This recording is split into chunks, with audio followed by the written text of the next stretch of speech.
Breaking news. Breaking news. Breaking news. Côte d'Ivoire. Le président Alassane Ouattara a accordé un entretien à M. Martino de Sizio, PDG de Montage Gold. Merci de rester sur CNN.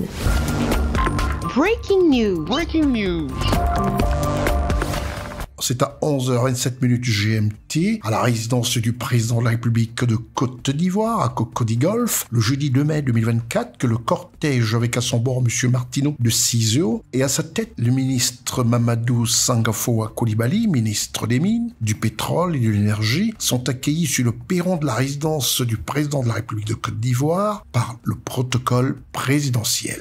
Une fois va pris place dans la salle réservée pour la circonstance, l'arrivée du ministre directeur du cabinet présidentiel, M. Fidel Sarasoro, de Mme Masseri Touré Koné, secrétaire générale de la présidence de la République, qui prennent place aux côtés du ministre Mamadou Sangafoa des Mines, du Pétrole et de l'Énergie. Ces arrivées précèdent celles du chef de l'État de Côte d'Ivoire, président de la République, qui, à 11h41, fait son entrée dans la salle en souhaitant un quaba à la délégation ainsi qu'à ses collaborateurs qui, pour la circonstance, on le comprend, l'entretien a lieu au domicile présidentiel. Après un instant de décrispation de l'atmosphère par le chef de l'État, le ministre des Mines, du Pétrole et de l'Énergie a fait le déroulé de l'entretien souhaité par toute sa délégation.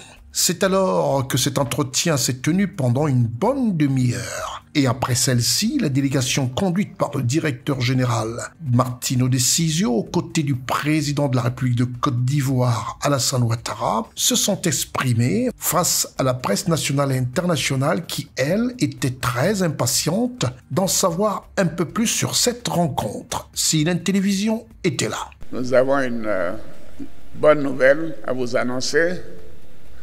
Une grande nouvelle concernant le domaine de l'exploitation minière, notamment aurifère. Monsieur le président Martino de Sizio est arrivé du Canada pour nous donner cette bonne nouvelle. Mais je lui en laisse la primeur, Monsieur le Président. Merci, Excellence, Monsieur le Président de la République. Aujourd'hui, c'est avec grande fierté que nous annonçons la découverte du projet Koné.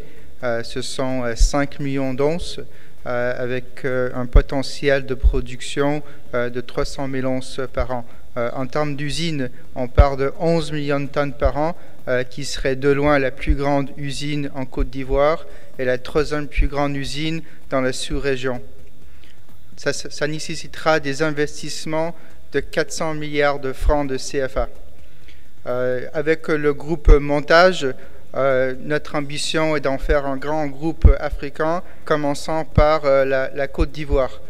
Vu que personnellement, ça fait 15 ans que je travaille ici dans le pays, c'est avec une grande fierté d'avancer ce projet avec l'appui de la famille Lundin en tant qu'actionnaire principal. Notre objectif, c'est d'avancer ce projet d'une façon gagnante-gagnante avec nos partenaires locaux et avec l'État. Donc avec ceci, j'aimerais remercier l'État, la Chambre des mines, le ministère des Mines et Géologie et tous les participants locaux qui nous aident à avancer ce projet. Le président Alassane Ouattara, chef de l'État de Côte d'Ivoire, a traduit sa joie, qui est aussi celle de ses compatriotes ivoiriens, à l'annonce de cette découverte du projet Koné. Le projet s'appelle Koné. Exactement. Mais je croyais que ça allait s'appeler Ouattara. C'est alors que le président de la République de Côte d'Ivoire, son Excellence Alassane Ouattara, très détendu, a pris congé des délégations et de la presse nationale et internationale. Merci d'être sur CNN, la télévision autrement. Les programmes se poursuivent. Retrouvez toute l'actualité afro-mondiale en ligne et en multidiffusion sur CNN, C-Web Info et plateformes digitales, Facebook, YouTube, Instagram et en simultané sur Radio Voltage 2.